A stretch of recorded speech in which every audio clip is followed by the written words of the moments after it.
Hi, welcome to the Ultimate Sports Blog Podcast. Today is Monday, February 26, 2018. Today I'm going to recap the NHL Trade Deadline, recap the weekend it was in college basketball, make picks for tonight's games, and recap the NBA from the weekend. I said I'd start with the NHL Trade Deadline, and it was a busy one. And minutes ago, or I should say an hour ago, at this point, the biggest deal made of the day, the New York Rangers traded their captain, defenseman Ryan McDonagh, and forward JT Miller to the Tampa Bay Lightning. I think it was a great deal for the Tampa Bay Lightning. McDonagh will probably be playing alongside Victor Hedman, and JT Miller brings depth to Tampa Bay's forward crops.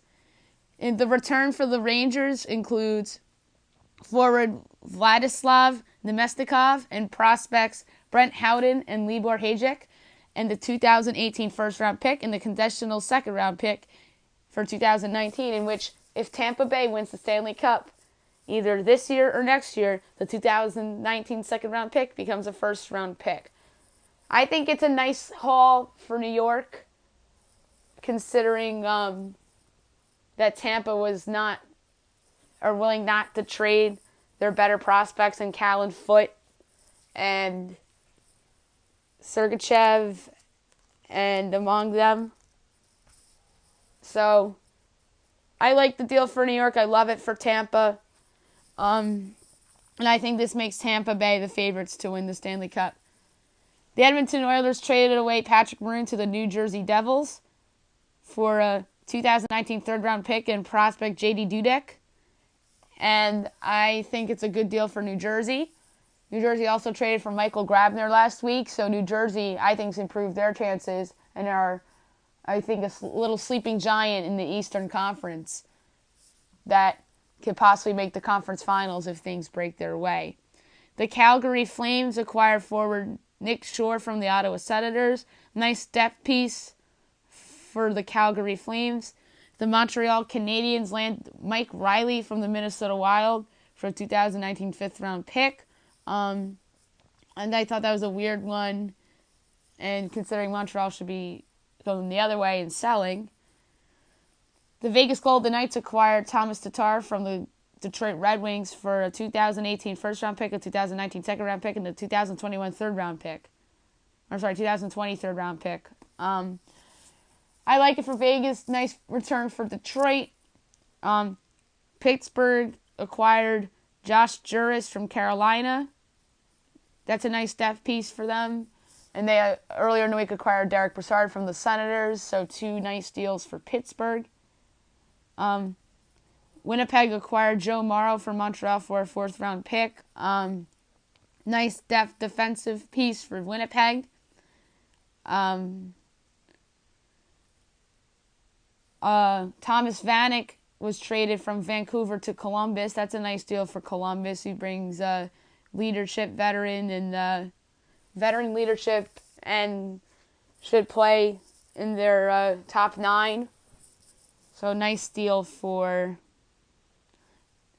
Columbus. Meanwhile, Tyler Mott and Jesse Jokinen are going back to Vancouver in the trade. Buffalo traded Evander Kane to San Jose for a 2019 first-rounder and prospect Danny O'Regan, a conditional 2020 fourth-rounder. That first-rounder becomes a second-rounder if San Jose is unable to re-sign Kane this summer.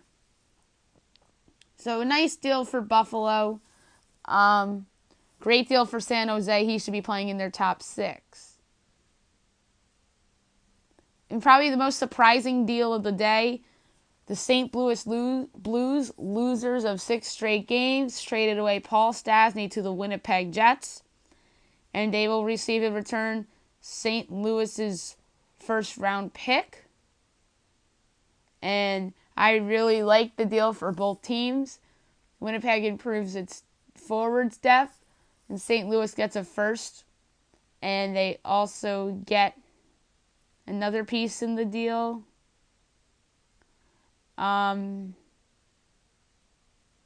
They trade, who was it? Oh, forward prospect Eric Foley was sent from Winnipeg to St. Louis in the deal. And if the Blues re-signed Foley, if the Blues don't re-sign Foley before August 2019, they receive Winnipeg's fourth rounder in 2020. That's a little bit weird of a condition. In a surprising trade, Nashville acquired Ryan Hartman from the Chicago Blackhawks for a 2018 first-round pick. I think it's a great deal for both sides, and this improves Nashville's forward depth, and then Chicago gets a first for a young guy. And Chicago, I thought, had to make a move, try to get a first from somebody, because they need them, like the New York Rangers, have to go in that direction. The Toronto Maple Leafs acquired Thomas Plekanec yesterday from the Montreal Canadiens, and Rick Nash was traded from the New York Rangers to the Boston Bruins yesterday as well.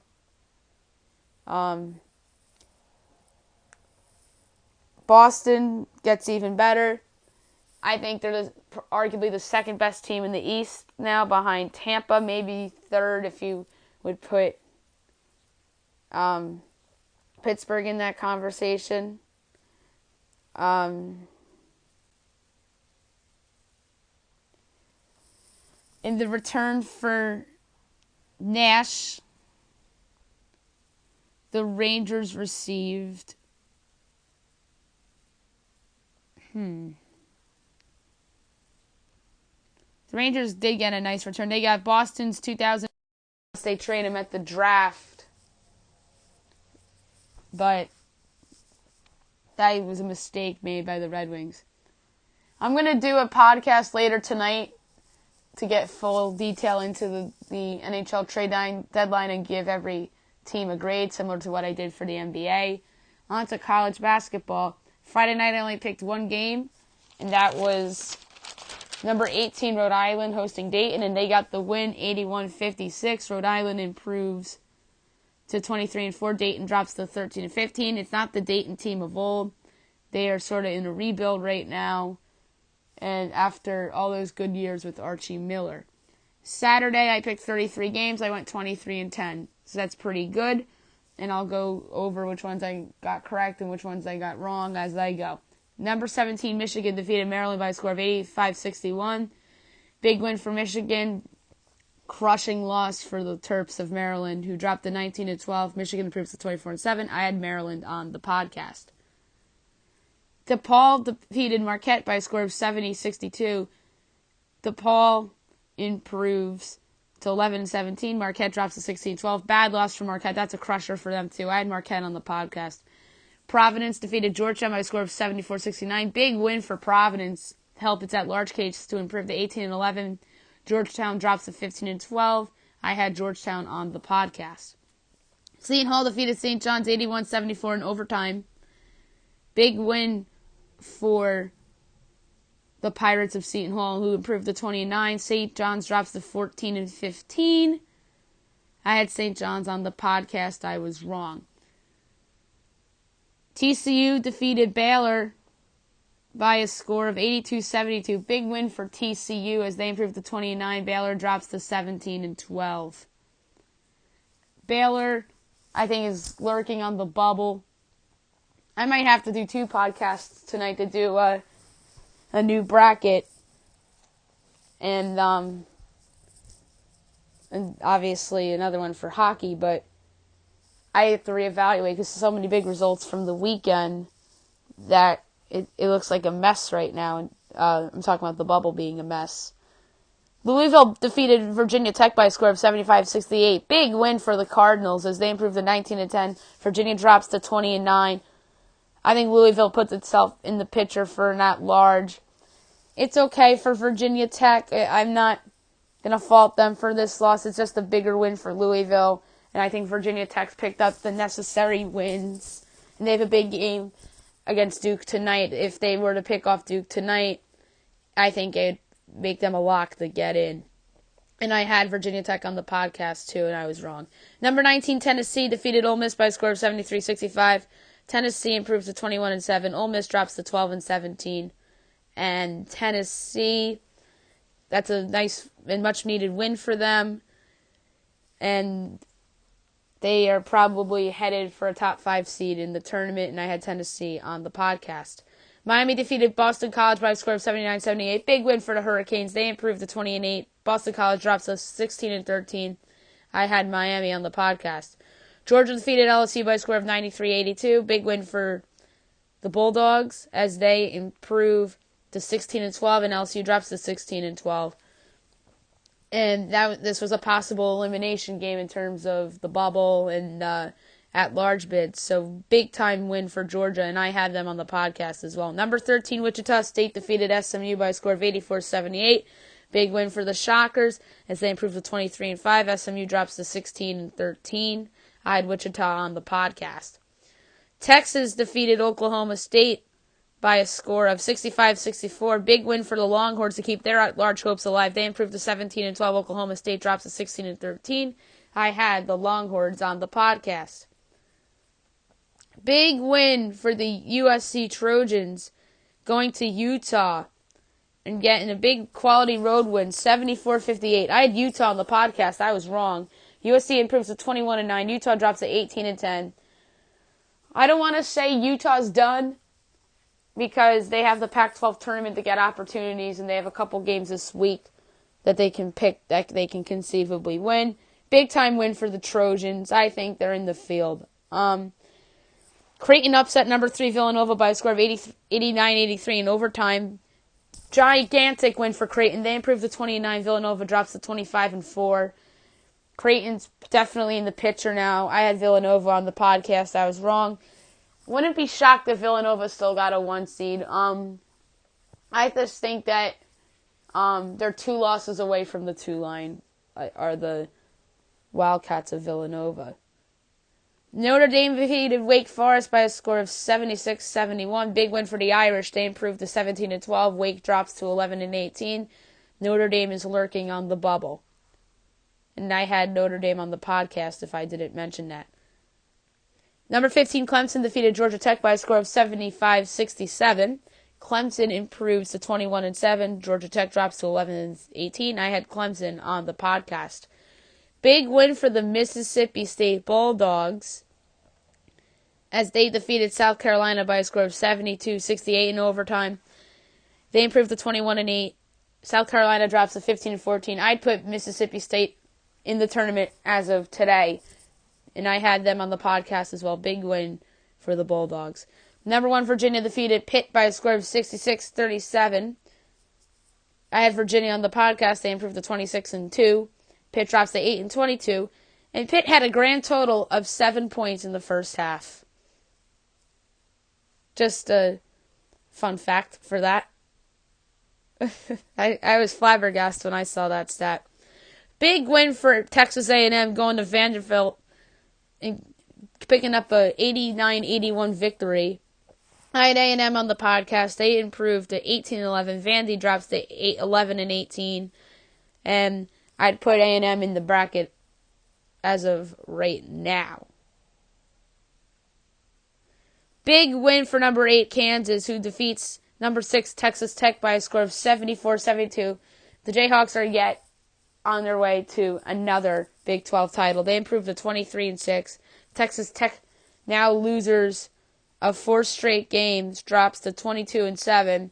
And I had Texas Tech on the podcast. Texas Tech has a big game tonight at West Virginia, and I'll pick that game later on the podcast. Washington defeated Cal by a score of 68-51. Big win for Washington to keep their at-large hopes alive. They improved to 19-10. Cal drops to 8-21. I had Washington on the podcast. Big win for number 22 St. Mary's, 67-40 over Santa Clara. St. Mary's needs to pretty much win out but lose to Gonzaga in the title game if to consider themselves a lock at this point. They're 27-4. Santa Clara drops to 11-19. And I had St. Mary's on the podcast. Big win for the Razorbacks of Arkansas as they defeated Alabama in Tuscaloosa by a score of 76-73.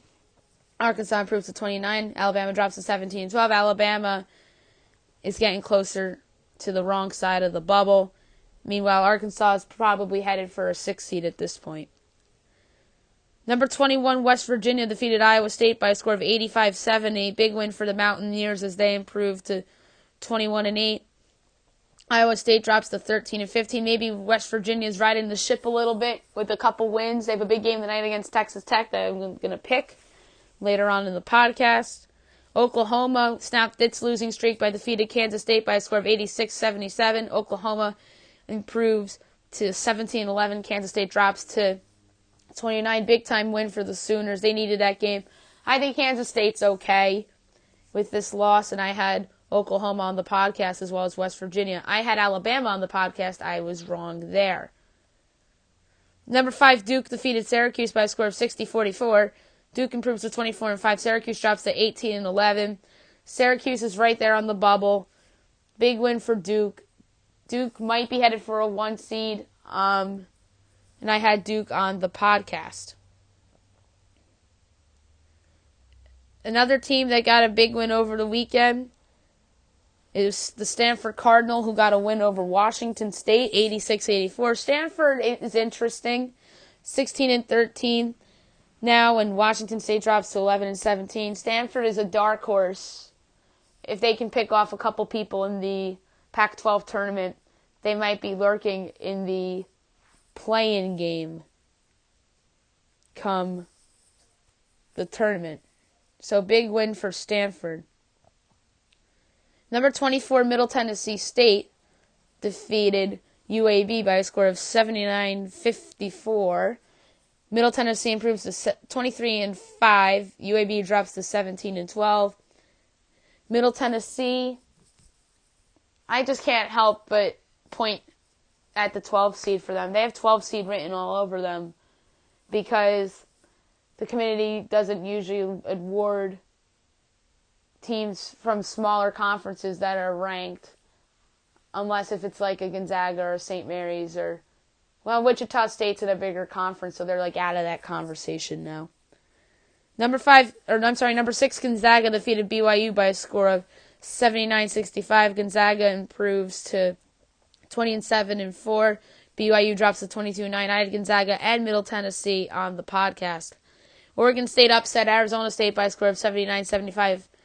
Oregon State improves to 14-14. Arizona State drops to 19-9. Arizona State's okay. They're probably headed for a 9 or a 10 seed. But if the losses keep coming, don't be surprised if they're in the first 4 at this point. They really haven't lived up the hype since their great non-conference. St. Bonaventure defeated VCU by a score of 68-63. I had St. Bonaventure on the podcast. I also had Arizona State. I was wrong with Arizona State. St. Bonaventure improves to 22-6. VCU drops to 16-13. VCU isn't the VCU of old. It's kind of like Dayton. And St. Bonaventure could very well be headed for an at-large with the resume it has. But they just have to win out but lose to Rhode Island in the title game. Or else they might be in the NIT. So that's a team to watch within these next 2 weeks. Kentucky defeated Missouri by a score of 87-66. Big win for Kentucky. Kentucky had a great week this week, by the way. They improved to 20-9. Mizzou drops to 18-11. Mizzou's probably right there on the bubble. Kentucky probably looking at a 6-7-8 at this point. Big time win for Florida as they defeated number 12 Auburn 72-66. I had Florida on the podcast. I had Kentucky as well. Florida improves to 18-11. Auburn drops to 24-5. I think Florida is going to make the tournament. They needed that game, and they just can't lose to an inferior opponent in the SEC tournament. Last but not least, in terms of Saturday's games, Oregon upset number 14 Arizona 98-93 in overtime.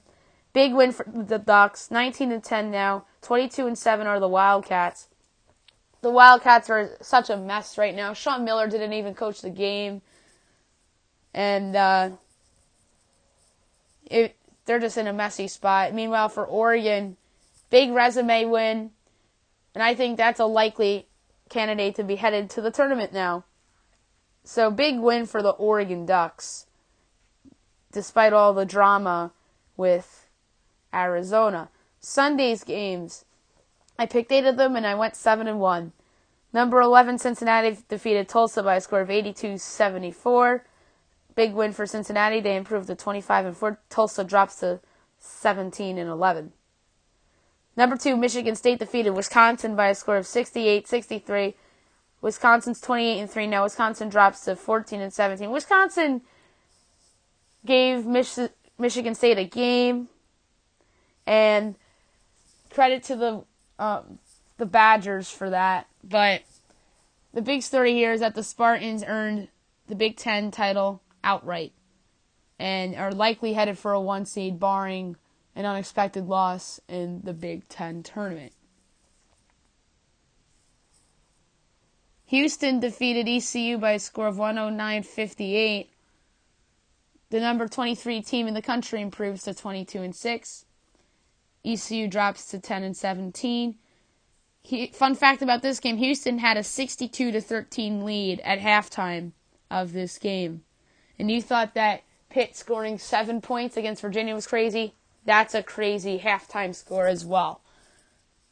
Number 9, Purdue defeated Minnesota by a score of 84-60. Big win for Purdue. They improved to 26-5. Minnesota drops to 15-16. And now, after the Big Ten tournament, awaits the future of Richard Pitino.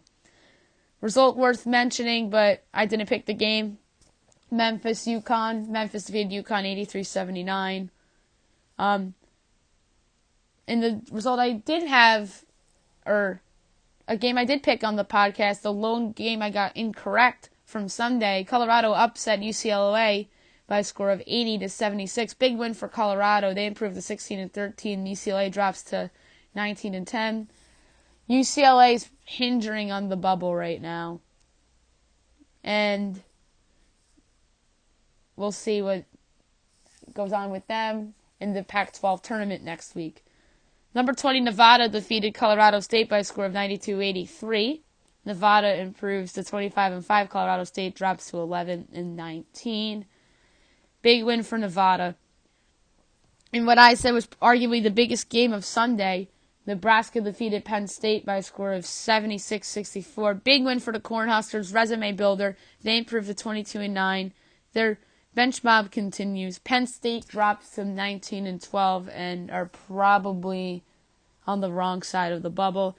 Last but not least, in terms of games I picked for Sunday, NC State defeated number 25 Florida State 92-72. Big win for NC State. I think they're in the tournament, 20-9 now, and Florida State's 19-9. As I said, the only game I got wrong there was the UCLA-Colorado game. I had Colorado instead of UCLA. I'm going to pick 3 games tonight that are not involving the ASUN tournament. And I'm going to do the ASUN tournament picks first. I'm going to go over what I said on my podcast that I had out today. These 4 specific tournament games are counting towards Maddie's picks. USC Upstate and Florida Gulf Coast. Florida Gulf Coast is the 1. USC Upstate is the 8 in the ASUN quarterfinal. They were in one of them. FGCU, a.k.a. Dunk City, will get the win here at home. Number 6, Kennesaw State at Jacksonville, and give me Jacksonville at home. NJIT hosts North Florida. Give me NJIT at home. And Lipscomb hosts Stetson. Give me Lipscomb at home. I go more into depth with these games in this tournament on the podcast I posted earlier today, which was the Atlantic Sun tournament preview. And on to the bigger games that are regular season games. Number 5, Duke at Virginia Tech. Give me Duke on the road. I don't feel good about it at all. If Virginia Tech picks this win up, they're a lock for the tournament. If they don't win, I still think they're in, but more likely like a 9-10 or even a bubble team or even the play-in game. Then if they were to defeat Duke, they would be more like destined for the 7-8 game. But give me Duke on the road to improve its chances as a 1 seed. Number 6, Kansas hosts Texas. Give me Kansas at home. Kansas has been playing much better of late. Texas is so up and down. Texas is probably going to be the team that ends up in the tournament with the most losses because they have a strong resume. And what is probably the biggest game of the night, number 12 Texas Tech at number 20 West Virginia. Texas Tech's in a tailspin now. They have lost 4 straight games.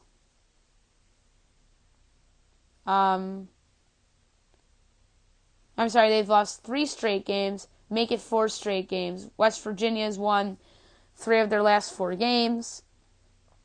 And are playing a little bit better of late, so give me the Mountaineers at home to get a big win to improve its chances at a 4 seed. And even a 3 seed if things break right in the Big 12 tournament. I'm going to recap the NBA from the weekend real quick. I have no games to pick because there's no national TV games on tonight. But I'll go through the schedule for tonight as well. And I'll pick games on tomorrow's podcast because there's a TNT doubleheader on tomorrow. So I'm going to go through the weekend results and then preview tonight's games. Friday night, the Celtics defeated the Pistons 110-98. Pistons need to get on a roll. They traded for Blake Griffin, and they need to make the playoffs, enough said. Big win for the Celtics, though, to get themselves right after a couple losses before the All-Star break. The Pacers defeated the Hawks 116-93. Big win for the Pacers to keep themselves afloat in the Eastern Conference playoff race. Hornets defeated the Wizards 122-105. Bad loss for Washington after the big win over the Cavs. That was a classic letdown after a big win. And an impressive win for the Milwaukee Bucks, 122-119 over the Raptors in overtime. And Giannis Antetokounmpo led the way with 26 points and 12 rebounds. And like I said, a big-time win for the Bucks. I can't really fault the Raptors here. It's not a bad loss because considering it went to overtime and the Bucks had the best player on the court, so I can't really fault the Raptors for that game. The Rockets defeated the Timberwolves by a score of 120-102. That was an ESPN game. The big story here is that Jimmy Butler got hurt in this game. He suffered a right knee injury, and he's going to be out for a while. A lot of people were speculating that it was a torn ACL. That would have been brutal if he had gotten a torn ACL, and that would have killed the Timberwolves' chances of winning a playoff series for sure. But Butler's expected to be back come playoff time, and now this is an opportunity for Karl Anthony Towns to be the best player on the team while Butler is out. And an opportunity for Andrew Wiggins even to get better. And I'm not suggesting that he hasn't been good because of Jimmy Butler. It's just that he really hasn't lived up to hype this year, and maybe with Butler out, they'll go to him more often. That's all. The Cavaliers bounced back 112-89 over the Grizzlies. Much needed win for the Cavs after a disappointing home loss to the Wizards on Thursday night. The Pelicans defeated the Heat by a score of 124-123 in overtime. Bad loss for the Heat. Big win for New Orleans. The Heat might be headed for the lottery if they don't get it turned around. And that's me assuming that the Pistons are going to figure it out with Griffin. And big win for the Pelicans to keep their hopes alive to get an 8 seed. The Nuggets defeated the Spurs by a score of 122-19. Yet another big win for the Denver Nuggets over a contender from the Western Conference. I'll get to a Spurs result from the weekend that is relevant and worth noting. I can't fault the Spurs for losing at Denver. Denver's a tough place to play, and Denver gets up for these games pretty much all the time now. The Clippers defeated the Suns by a score of 128-117. Nice bounce-back win for the Clippers after their loss to Golden State from Thursday night. And they're a threat for that 8 seed in the West, despite trading away Griffin and maybe keeping DeAndre. Maybe they saw an opportunity with Boogie Cousins being out for the year to keep DeAndre and just go for a 7-8 seed in the West. So, we'll see with the Clippers. The Trailblazers defeated the Jazz 100-81 to snap the Jazz's winning streak. Big time win for Portland. Crusher loss for Utah. I still think Utah can make the playoffs, but got to give the Blazers their due. That was a very good win. And last but not least, in terms of Friday night's NBA games, the Lakers defeated the Mavs 124-102. Nice win for the Lakers. The Lakers are going to defeat bad teams at home for most of this year. And I predicted that they'd be the team that's going to pick off some Western or even Eastern Conference contenders along in the stretch run because they got Lonzo Ball back. Isaiah Thomas is fitting nicely off the bench for them. So I'm interested to see how this Lakers thing goes. Saturday's results. The Celtics defeated the Knicks by a score of 121-112. The Celtics needed this game. You got to take care of the teams that are trying to tank. The Knicks were competitive in this game. The Knicks have been competitive in some of their games after the injury to Kristaps Porzingis. I have to give them credit for that. And I also have to give the Knicks credit for playing young guys instead of their veterans such as Jarrett Jack and Courtney Lee's getting less minutes now for New York. And Trey Burks looked like a nice player for New York. And I'm fascinated to see the decisions they make in the offseason with their point guards. And so I have to give New York some credit. And New York actually plays Golden State tonight at the Garden. And I'll talk about that game more when I preview tonight's NBA games. The 76ers defeated the Magic by a score of 116-105. Like the Celtics, the Sixers need to pounce on the teams that are tanking. And they did just that there. Miami bounced back from their win from their loss over the Pelicans with the win. 115-89 over the Grizzlies. The Heat need to take care of business against teams like the Grizzlies, just like every other team that's trying to make a playoff push. In the most notable result from Saturday night, the Warriors absolutely destroyed the Thunder 112-80 on Saturday primetime. There's some ejections in this game. Karl Anthony and Draymond Green got into it, and tempers flared.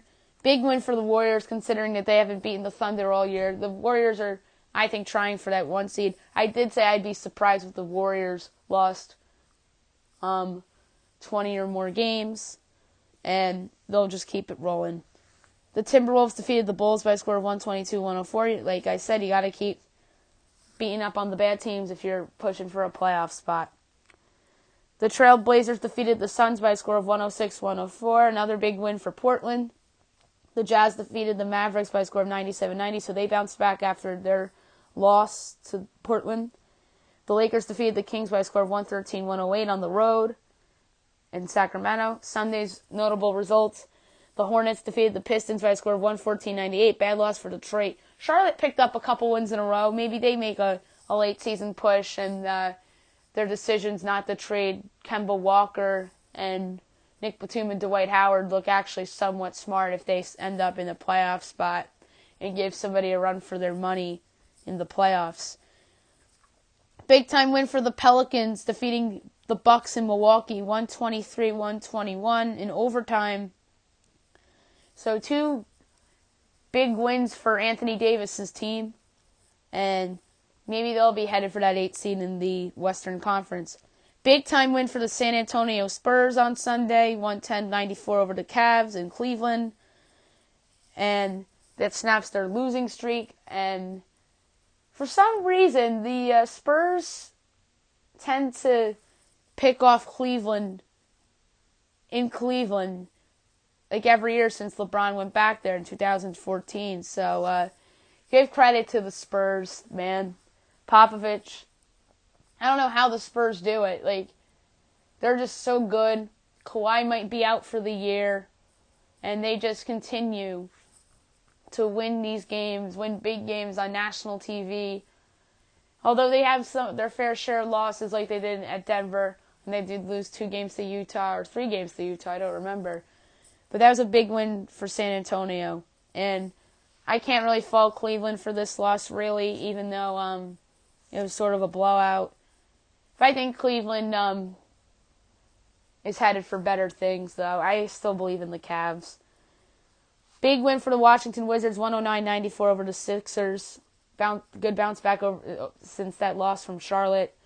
And then a big-time win for the Houston Rockets, 119-114 over the Denver Nuggets. And I did go 4-1 in my NBA picks from the weekend. I had Houston and the Lakers for Friday night ESPN doubleheader. And they both won. Saturday primetime, I had Golden State. They won. Sunday showcase, ABC. I had Cleveland. I was wrong. And then Sunday night, ESPN, I had Washington. And they won. So the Rockets, big win over the Nuggets, 119-114. Somebody finally wins at Denver. Or somebody relevant finally wins at Denver. So I have to give Houston props for that. Tonight's games are as followed. The Golden State Warriors are at the Knicks. I think the Warriors win this one by double digits. I'm not really making these picks count towards the podcast.